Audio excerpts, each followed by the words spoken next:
When people describe particularly evil individuals or regimes, why is it that they use the terms Nazi or fascist, but almost never communist?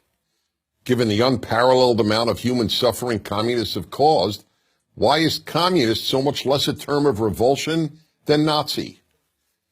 Communists killed 70 million people in China, more than 20 million people in the Soviet Union, not including about 5 million Ukrainians, and almost 1 out of every 3 Cambodians.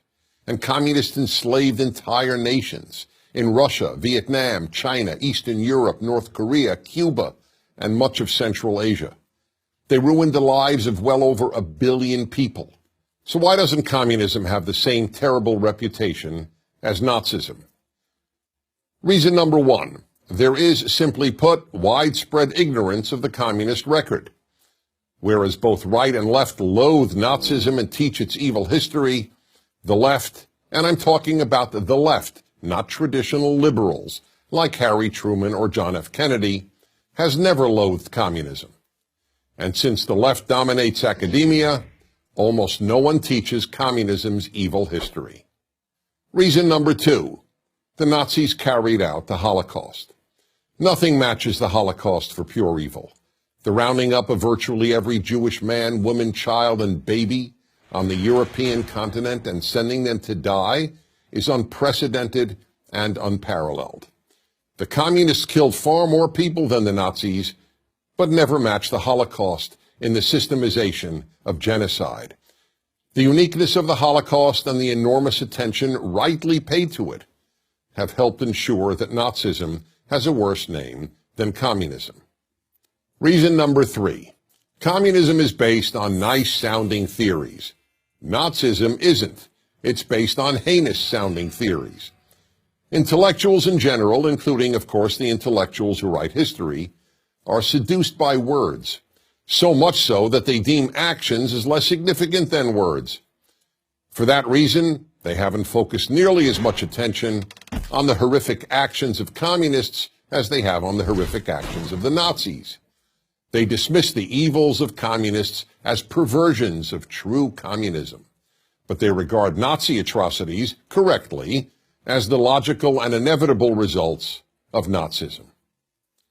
Reason number 4, Germans have thoroughly exposed the evils of Nazism, have taken responsibility for them, and have attempted to atone for them.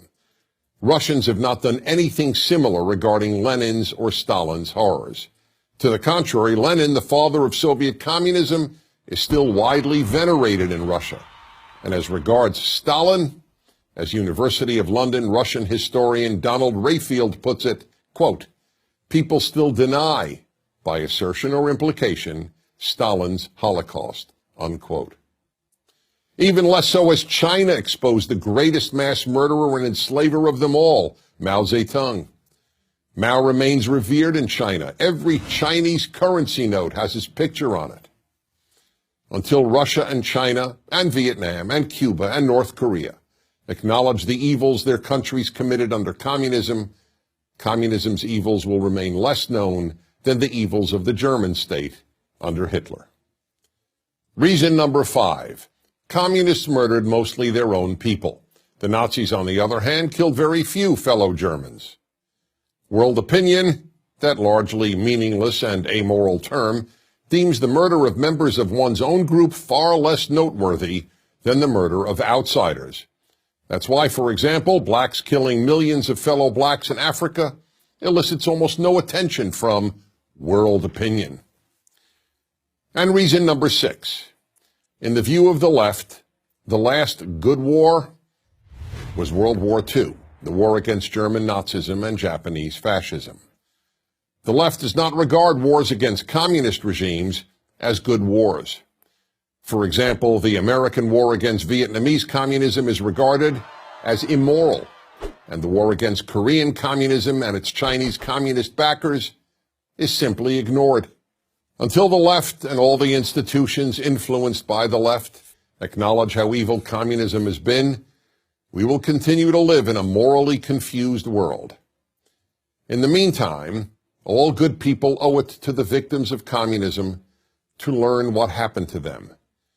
Even worse than being murdered or enslaved, is a world that doesn't even know that you were. I'm Dennis Prager.